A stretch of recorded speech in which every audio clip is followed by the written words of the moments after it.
it is quite the opposite, depending on the state of consciousness. So, what is Krishna consciousness?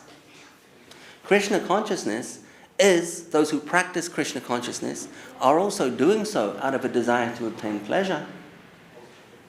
But the understanding of how to achieve that pleasure has been refined to the point where the whole practice is based on pure love. And that love becomes so pure that the happiness achieved by it also becomes not only pure in quality, but infinite in quantity. And is that conception that a practitioner of Krishna consciousness is trying to achieve. It is still a pursuit of happiness, but is the most well thought out, well implemented path to achieving that happiness. So how to go about it? So that is an abstract understanding of Krishna and consciousness. So then to unpack it a little further, we may say, of course, to find that consciousness or to find that happiness, how does it work, practically speaking? The basic theoretical model is that there must be a conscious power, some kind of intelligent consciousness underpinning this reality as we know it. Everything that we perceive with our five senses, that we hear, see, touch, etc., must have some kind of conscious causation, some kind of reason for being, some kind of purpose. And this, in its most abstract sense, is known as a God, the God conception. But if we to develop it a little further, we go, all right, there's consciousness, there's purpose, there's meaning and reason to life, to the world.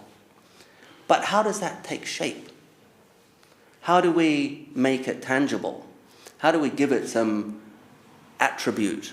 So the first thing that human beings have done is gone, well, that consciousness must be all-powerful.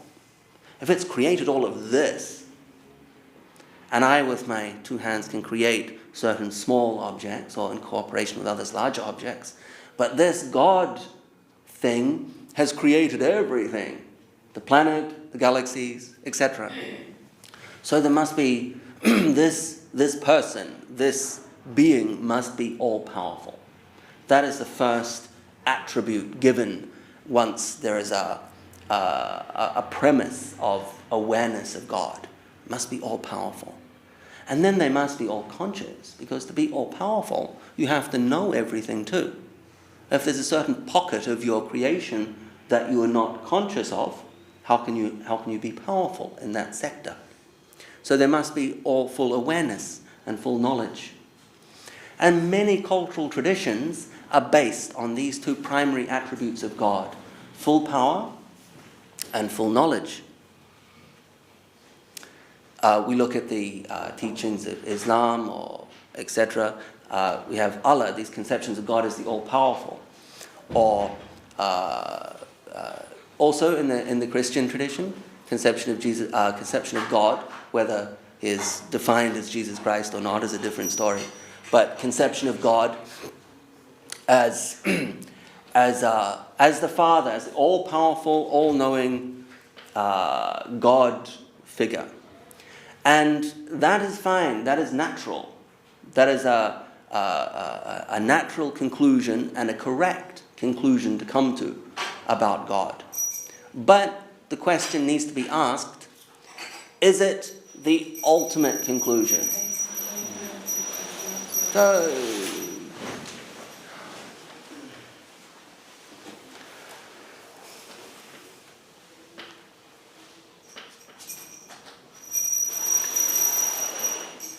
and how are we going to measure whether this conception of God is the ultimate or not? How is this going to be measured?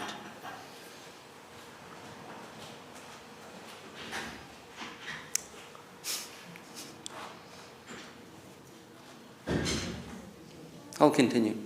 So it will be measured, first of all, on one level, the initial level, it'll be measured based on how much happiness it is providing. Because coming back to the common denominator for all conscious creatures, they are searching for happiness. So a conception of God can also be measured based on how much happiness it is providing the believers of that conception. So the all-powerful being, if it is deemed a benign being, which it generally is, then there is a conception of guardianship, of shelter, of the grandfather, and of a relationship that can be had with a much more powerful, grander being. And that relationship is based on awe, based on respect, based on much admiration, reverence, of worship of grandeur, worship of power. So this is the basic conception of God that arises once a person becomes aware that there is a higher force, there is consciousness, there is intelligence, there is meaning and purpose in life. Then this thing that is giving it meaning must be very grand, powerful, all-knowing. So he is worshipped in that way and approached in that way. And a relationship with the divine being develops in that way. And then a person who is pursuing the path of we can actually say happiness, finding true happiness. A person that is prepared to ask honest questions and say to themselves, I want to find real, true, lasting happiness. Then that, if that God substance is all benign and all knowing, then revelation will come down. Seek and ye shall ask. Revelation about how to know God better will come down and be revealed.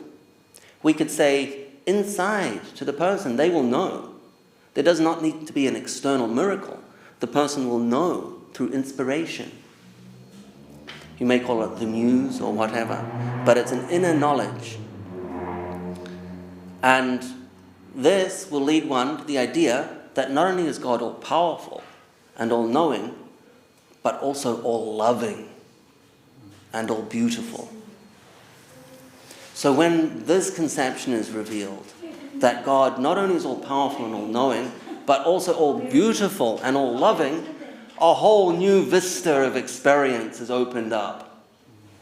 And thus a whole new potential for the achievement of happiness. Although more can be said about that later, but initially this is the basic objective of all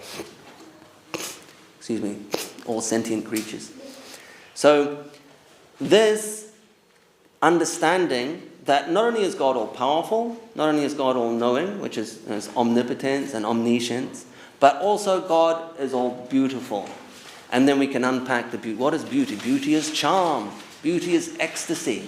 Beauty is affection. Beauty is sweetness. Beauty is all of these wonderful qualities, attributes that we can think about. All of that can be condensed, and we have a conception of the most beautiful person. And that, when that becomes the God conception, it is known as the Krishna conception or Krishna consciousness. And this is Mahaprabhu. And for those that have pursued this Krishna conception, let me first say that it is known as Bhakti Yoga. And Bhakti means devotion. It means loving devotion. And yoga means, actually it's etymologically connected with the English word yoke. Sanskrit and English have many connections. They belong to the same language family, as most of us know, Indo-Aryan, Indo-European. So there's many connections. And one etymological connection is with yoga and the word yoke. So it actually means, yoke means to connect one item to another item. And so yoga also has that same broad definition, to connect one item to another item. And what are the items being connected? God and the individual. That's the whole idea of yoga.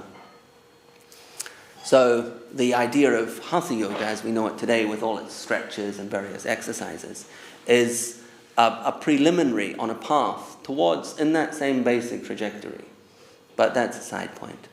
So bhakti yoga means to connect with God through a process of pure love and devotion.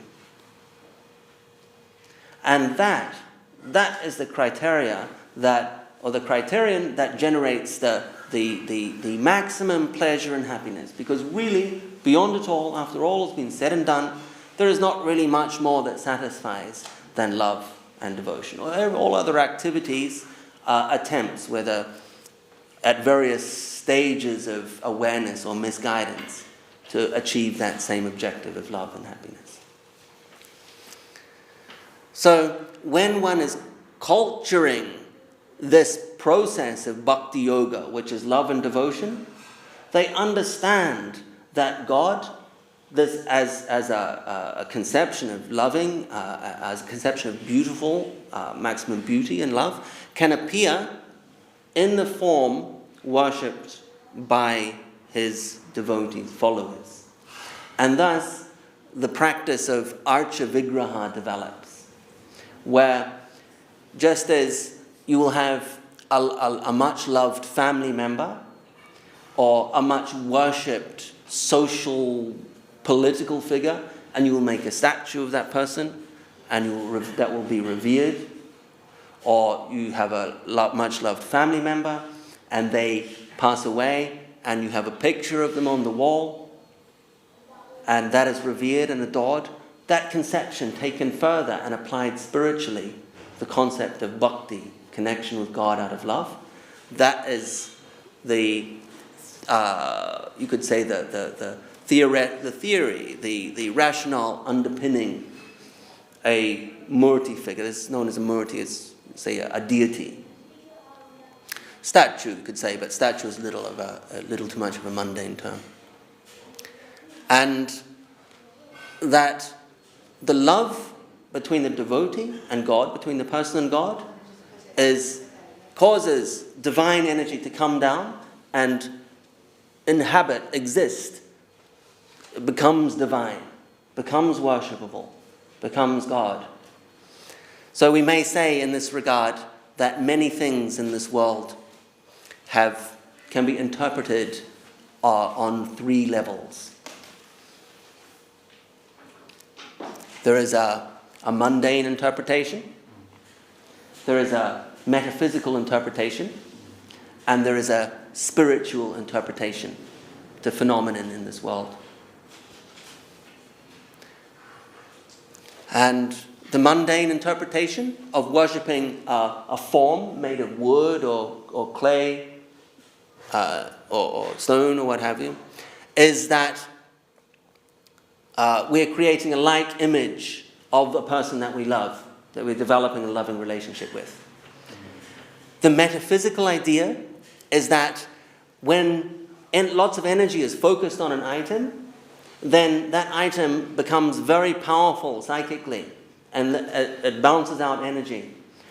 But this transcendental, the spiritual rationale is that with devotion, God himself, God comes down and inhabits that space to interact as a bridge between the unseen spiritual and the very practical physical material.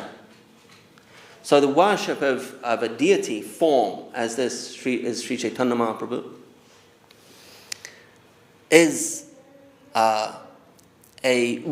seen as a revelation of God coming down into the physical world for the purpose of developing a relationship between the individual and you could say, the unseen supreme. And this is one of the limbs of bhakti yoga, connecting with God via love and devotion.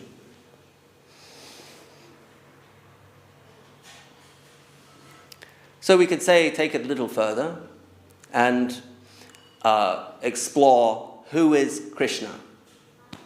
So you might ask the hypothetical question. You say Krishna is God, so tell me about Krishna. If Krishna is all beautiful, how does that work? Well, if everybody is searching for beauty, then we can say that beauty exists or the attractive force exists in 6 features. This is given in scripture, that if you want to break down what causes people to be attracted to other people, you can break it down into 6 categories: strength, wealth, beauty as such, like physical and mental beauty, money, renunciation, his ability to kind of be aloof and detached from everything. That is also an attractive quality. And the last one is fame. So famous people are naturally attractive. Very strong people are attractive. Very beautiful people are attractive. Very wealthy people are attractive. Very, what was the other one? Very, very renounced, detached people are attractive. And every one of us possesses some of those, or perhaps all of them, to a limited degree. We all possess our own level of physical beauty, our own level of wealth, our own level of detachment from certain things that other people are attached to, our own level of strength, etc. But it's all possessed by us in finite quantities. So it's all quite subject not only to limitation, but also to ultimate corruption and destruction, because everything that exists in the psychophysical realm must leave us at the time of death. It must go. So all of that, what we deem beautiful, necessarily must be taken away. So relationships built, first we can say that relationships must necessarily be built on qualities that we find attractive in other people. And vice versa. People build relationships with us based on qualities that they find attractive. And it is a mutual search for happiness, a mutual attempt to achieve happiness. And that's okay, that's natural, but it must be kept in context. And the context is that it is all, in terms of, to speak very frankly, it's all very limited. It's all subject to change and ultimate disappearance. So who is Krishna? How does Krishna come in and solve this problem? Krishna actually literally means all attractive. Krishna means the all attractive person. So in regards to these 6 attractive qualities, fame, wealth, renunciation, strength, beauty, etc., God, Krishna, must possess all of those qualities in infinite proportions. And thus, it follows that connecting and developing a loving relationship with the most beautiful person is also the most beautiful experience, because it transcends all the limitations of the body and the mind, and the relationship is at the very core level of one's being, which is the heart. And the heart lives on love, and that is why it's a process of bhakti yoga, the yoga of love, that connects one via their heart to the most beautiful and loving person, Krishna or God. So it's a very exquisite and beautiful process. And the practices are all designed to support that lofty and beautiful agenda, or I should say objective. For example, Tulsi, who is the plant in the greenhouse out there, she is a plant that is very conducive to developing the qualities of devotion to Krishna, because she herself is known as Bhakti Devi. So we have Bhakti Yoga and Bhakti Devi. So Devi is a goddess, and Bhakti Devi is the goddess of devotion. So this plant is said to embody the energy, or is, in fact, the goddess of devotion. And I like to explain some of these things, again, based on 3 tiers, right? 3 levels. You can have a mundane explanation, a practical explanation, which is the easiest to understand.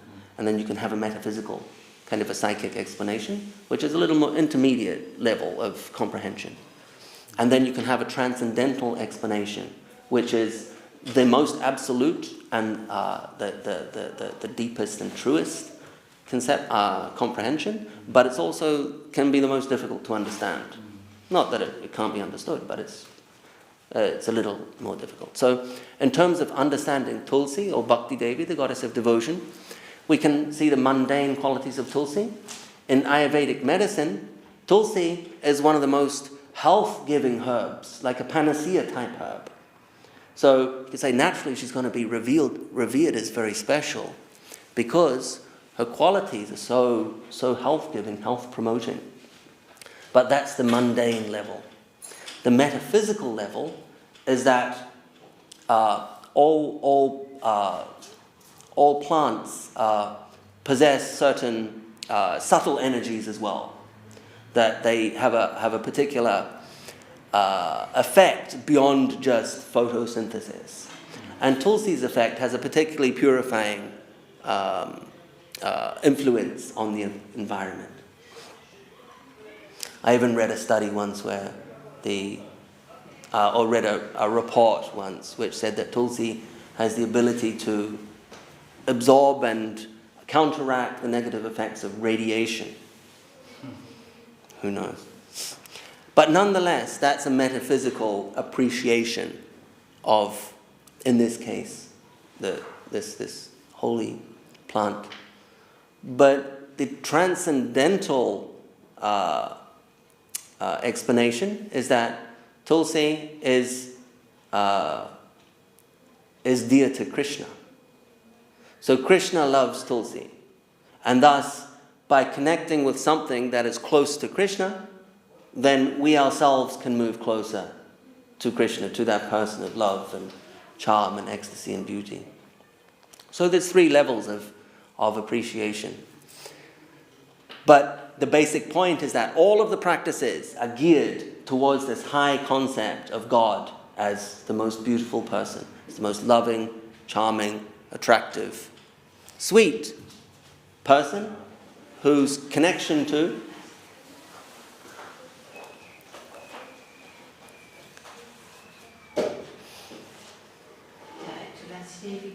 God,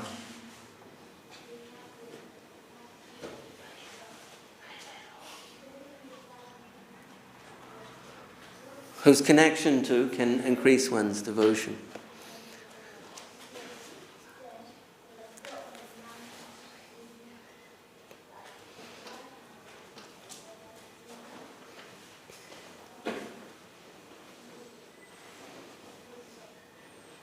Three levels of explanation.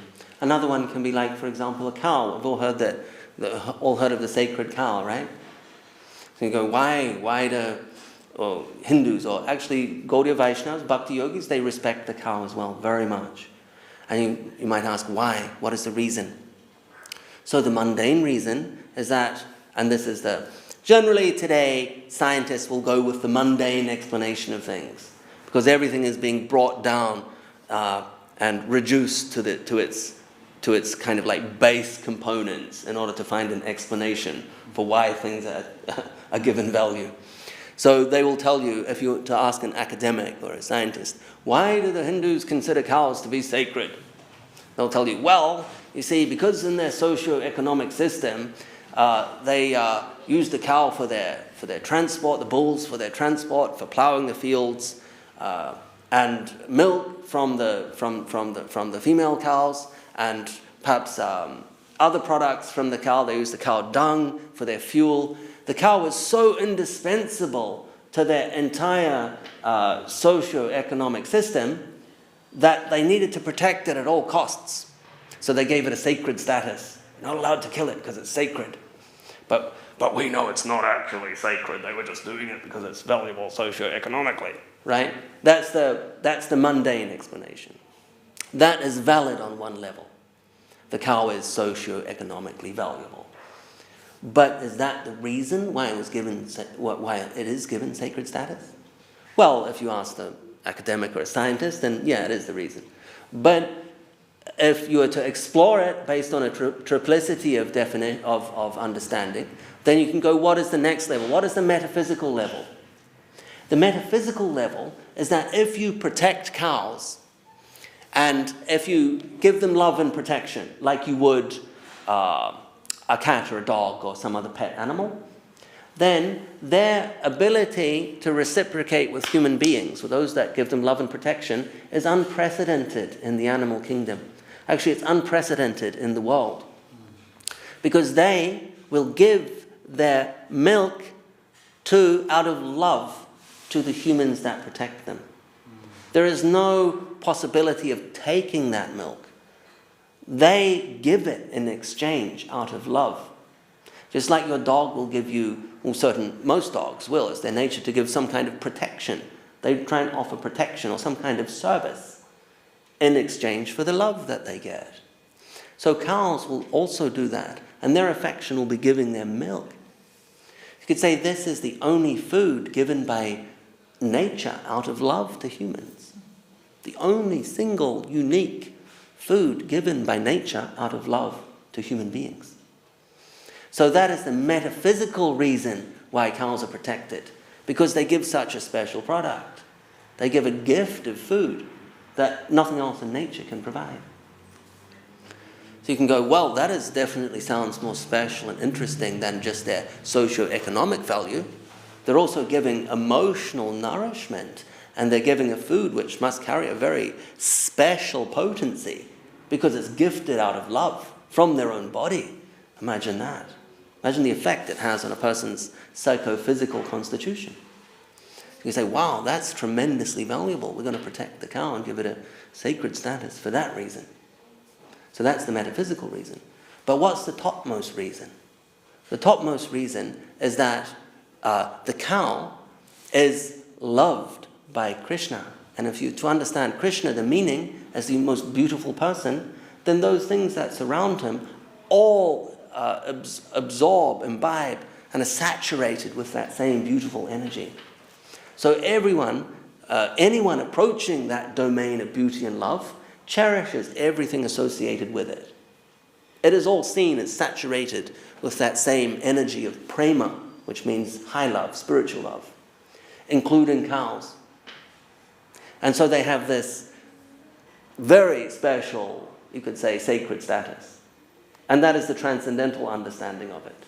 So there's 3 levels of comprehension often when it comes to spiritual practices. Another example, if we're on this theme, we might as well elaborate a little further, is that there is a day called Ekadasi, which is the 11th day of the waxing moon and the waning moon. And on that day, devotees of Krishna, bhakti yogis, they fast or they don't eat grains or beans. Generally, that's the basic that's the basic practice. And you go, why? And so the simple explanation is that, well, the moon is moving through the sky, right? And it's from a new moon to a full moon and back down through the old moon to a new moon again. And based on that, because the moon rules bodies of water and thus influences the tides and all things watery in this world. So it also influences the water in the body. The body is 90-something% water, I believe, or 89%, whatever. So, but nonetheless, that water will be influenced by the phases of the moon. And thus, if you avoid certain foods at those times, on certain days, it has been deduced that that is good for your health. It's good for your physical health. Good for balancing the water element in the body. That is a mundane explanation. And then there is an intermediate explanation that based on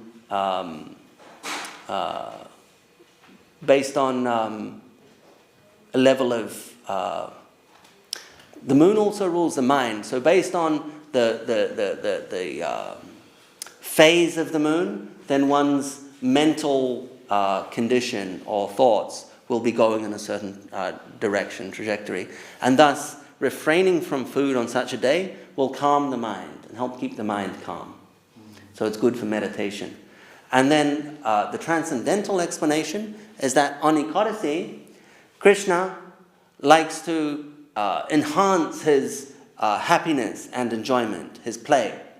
And so in order to facilitate that, the devotee will donate a little bit or do a little bit of extra, make a little bit of extra effort in order to facilitate that beautiful leela, which beautiful play. So there's different levels of explanation for all of these things. But the basic idea is that all of the practices, and there's quite a few practices, are designed to create a connection out of loving seva or service between the devotee and between Krishna, the all-attractive. And the end result is to go beyond all the limitations of the physical or the psychophysical world, the physical world, the psychological world, with all its offerings of pleasure, but they're somewhat limited, and to establish some kind of foothold, some kind of stable, permanent source of inspiration and happiness, which leads to proper, permanent satisfaction and happiness in life. And it's all premised on love, bhakti yoga, yoga of love and devotion. That's the basic theory of it. Well, was that understandable, most of it? Yeah, really interesting. Very clear. Yeah. Great. And another practice is, in fact, the major practice is known as kirtan. You might be familiar with the term. Means, or sankirtan. Kirtan actually just means talking about, like what we're doing now is kirtan, it's a type of kirtan. But kirtan is more well known as when you use instruments and there's singing.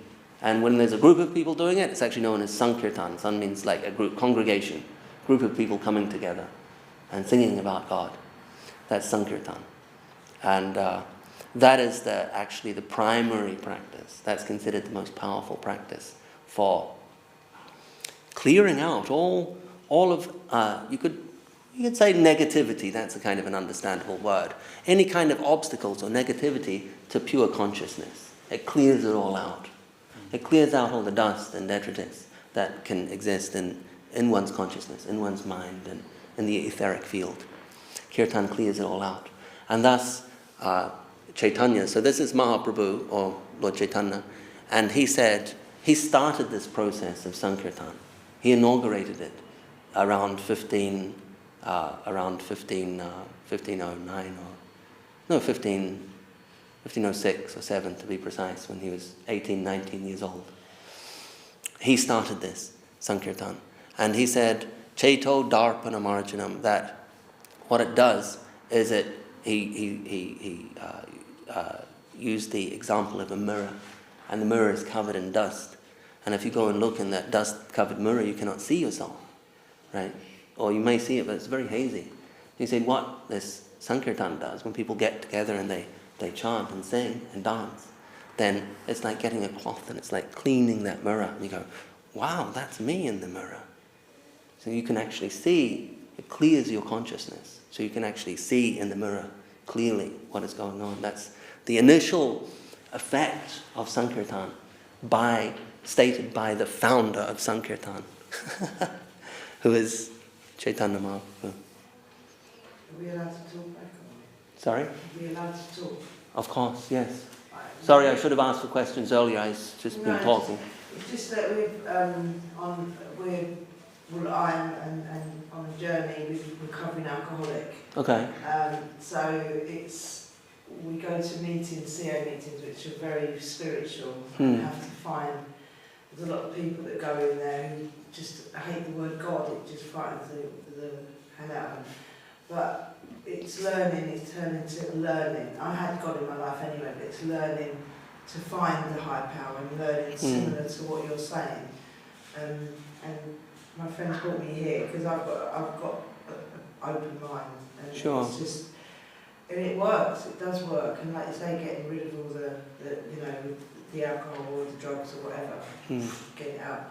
And it's very helpful. And you've explained it very, very well. It's still a bit confusing, but it's something you can get your head around it. So sure. Thanks for explaining it so well. You're welcome. It takes a long time to get everything, but when you've got a little bit of knowledge of it, yes, you just grow on that. Absolutely, and that's a very good point, because that is exactly what happens once the seed has being put into, like you could say, fertile soil, then from that small seed, eventually you get a lovely, beautiful tree with fruits.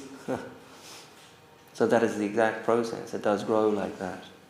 And it must work because I'm 15 months sober now. very good.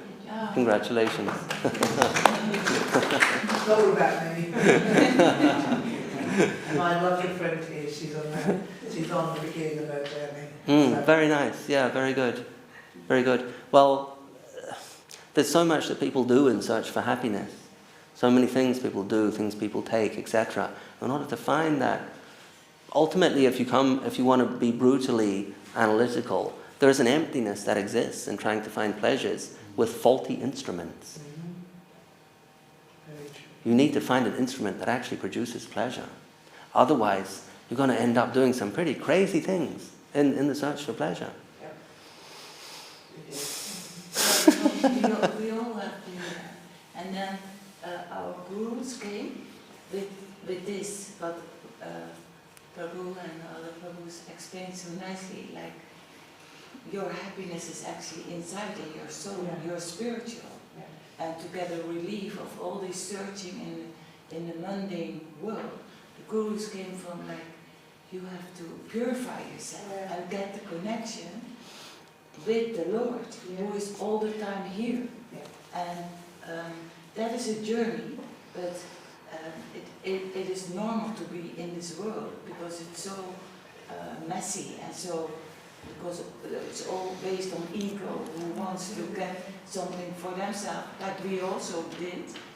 And then things get very disappointed and frustrated, especially with love also, and because you think that is in that other person, and then you hear that ultimate love, what you're looking for, that is with the Lord, and that is by giving yourself in service to the Lord. Then you find your fulfillment inside, actually, by giving, by surrender, by then no ego can come in because you surrender, you give, you think about the Lord, you read about the Lord, this mantra, Hare Krishna Mama mantra, you can all the time have that in your mind to purify yourself, and then you have, it's like a telephone number, you all the time have that connection. And that is actually, that will, because we all are addicted to something, that because we cannot find it here. And we are... Look at what Gandhiji achieved, and he was saying, repeating the mantra all the time, his selfless service created such unity between countries. Yeah, and then also the whole world opens up to you that everything is a creation of Krishna. And you're going to see that, and you're going to see everywhere some manifestation, no doubt, covered with some material. You explained that very nice, like everything is actually like what you do, what you think, that manifests in some way in a material substance. So in our consciousness, the consciousness is with the soul, and then to make that connected with the Lord, and that is the Hare Krishna mantra. And there's so much to learn and so much to, and it's all very lifted, and it is like transcendental. So it is like we transcend our existence here of like ego-based and difficult and like overcoming pain and suffering, that you transform yourself, because you see, okay, that is my own. The similarities between everyone instead of differences. Yeah, that's what they're saying. See that we're all united in the same. Yes, we are all united, the devotees, the non-devotees, everybody, because of the soul, but some are very covered Like there's maybe lifetimes still before denying God, because there's so much suffering in the world. There cannot be God, but they don't see. We all do that ourselves. I think with the addiction side of it, you're very selfish. You become very selfish. You don't give a monkey's about anyone. You've changed the person. You're a liar. You're a cheat. You're this, and that's the demon that you put in there. So the substance that you put in yourself. It doesn't mean that you're that person, because I'm no way that person before it hit me. But you don't give a monkey's about anyone. And that's what, when you do come to, and what you were just saying in the meetings that we go to, very, very similar. You just got to, you can't do it by yourself, because that's what happens. You've then turned into such a selfish person, because you're running the show. You're running it all by yourself, so you're just doing what you want to do. You can steal, you can, as long as you're in control. And that's why you've ended up being, very ill with addiction and very ill. So it's just a case of knowing that you're not well, and then saying, right, I can't do it by myself, let's talk to a higher power of your choice. And that's what they say in the Sierra rooms, and it's just amazing. It really, and it's all similar. What you're saying is Very true. It's very, very similar. We're all talking to the same person, and it's the higher power and everything, and the universe. My son is very, very into this, and he teaches me, but listening to someone like you and coming here not knowing what to expect and getting so much out of it, and that's just the first time I've been here, it's just amazing. Very good, very good. Very amazing. Just finally, I'd like to add that the saint that brought Hare Krishna, or Krishna consciousness, from India to the West, he did so in 1965, and at first arrived in New York. And it arrived in the lower east side of New York, which was a slum. So it was filled with people that had found themselves in a down-and-out position. So this was where it took root. And through the potency of his own personal, you could say, healing, uplifting, spiritual power, all of these people that many of them had a whole list of bad habits and addictions, right? They were able to jettison those, eject them from their lives quite easily because of that power of association. So it's imperative, very nice.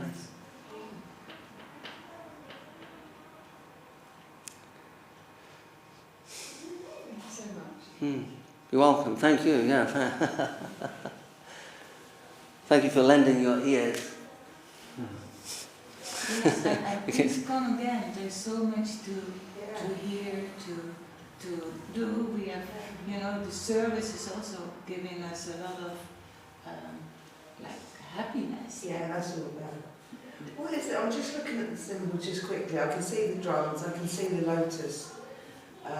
What is that, the symbol that you have on your nose? What does that represent? That's called tilak. And so there's two vertical lines that join at the bridge of the nose, and there is a leaf that is painted on the nose. And it is clay from, generally from the Ganga or the Ganges, from the area where it runs through, where Chaitanya Mahaprabhu was born. And so it's clay, it's like filtered clay from the riverbank. And the shape, the symbol represents, we could say, the two lines represent the individual person. One line represents the individual person, and the other represents God or spiritual energy, or Krishna, actually, in this specific context. So, and when the lines come down, they meet. That represents a joining of the individual soul with God, a connection, not necessarily a merging, but a connection. And that connection is done at the point where the leaf is formed, and that is known as a tulsi leaf, and that is a leaf of the goddess of devotion, Tulsi, that we're talking about. So it shows that connection between the individual and God is done via devotion, via Tulsi, the goddess of devotion. So the connection is made via love. And so that's worn there to show that That's like your logo. Yeah. That's what you're into. And also that we use the body as a temple of the Lord. So whatever is in our mind, we are all students, right? So we are aspiring to do that, but that we engage our mind, our activities, and our thinking in the service of the Lord. So purify the whole system of, something popping up here or popping up there. And one of our gurus says, when something negative comes, then you nip it in the bud. No negativity. Everything is exactly how it is supposed to be, even though we could say, well, we're pretty messy, the world. But that is exactly a reflection of our collective consciousness. So we have to do something about it. And, as individuals, so that we are a part of an organic whole, no doubt. But we cannot control the environment. So we have to start with ourselves. So in that way, like one of our gurus said, maybe you can help me, like it is when Gandhi did it, because you talked about Gandhi. When Gandhi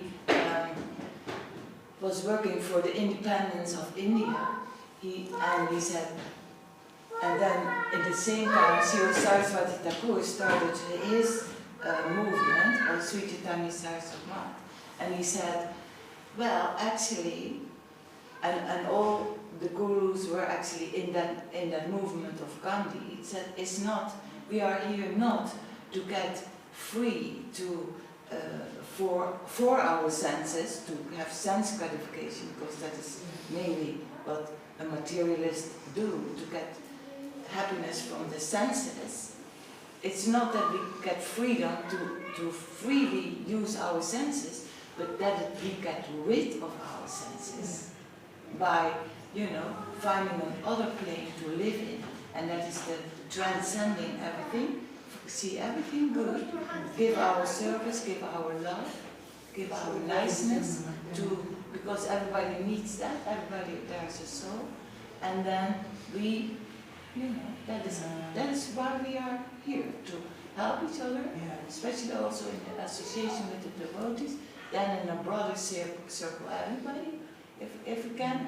We're very small, not so much energy, but we do food distribution, we invite the people to come to the temple to hear about transcendental spiritual knowledge, and that is actually to get, one of our gurus says, to become your golden self, to become your golden self. Yeah. You actually get that in our rooms when we go in. You get that love, and we were just talking about it earlier. You frighten when you walk in the room because of what you're going through, but the love you get once you've been there, and also the ending prayer that we say is, Lord, give me the serenity to accept the things we cannot change, to the wisdom to change the things we can, and the courage to change, and the wisdom to know the difference. So that's really such a good thing, because when you do something wrong or something goes wrong, you can't change it. No. And you worry about it all day, all night. Yeah. You can't change it, so stop worrying about it. So it's very powerful. Yeah. And it's very similar, like the warmth you got in this room when you walked in, even to the door. That's what you get in our meetings. You've got that love, because we're all together and we're all suffering from the same thing. Yes, yes. And we're all willing to get better Exactly. and listen. Some people don't, but the majority of getting us better is listening to people and talking to the high power and learning about it. So so it's very knowledgeable today. Very good. Very nice you came. Yeah. So we have Archie now, yeah? We bring the come.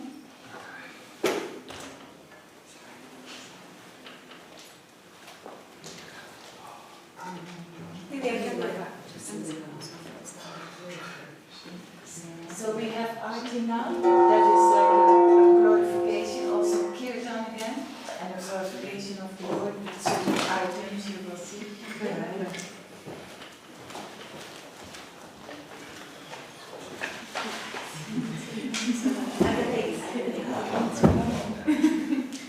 vibration.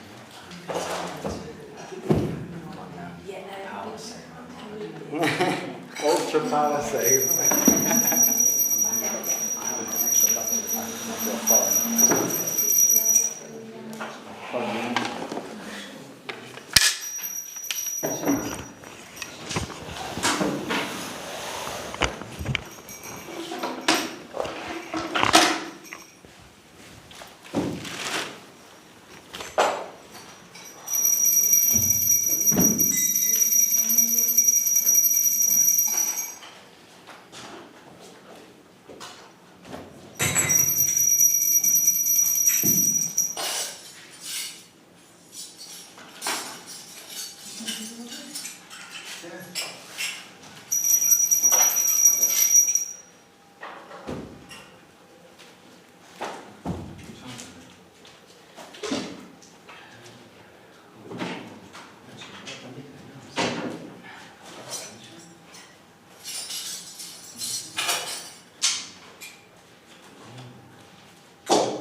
It's already charged.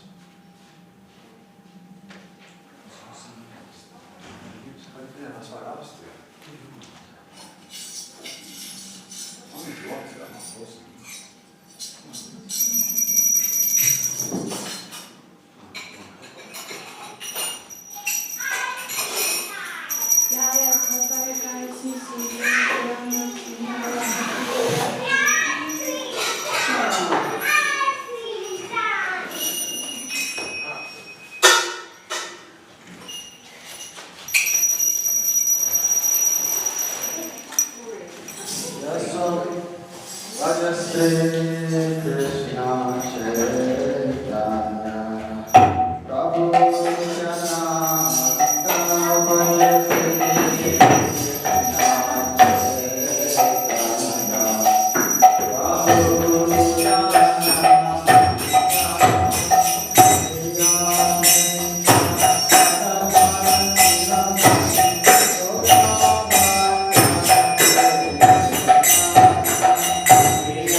Gadadhara.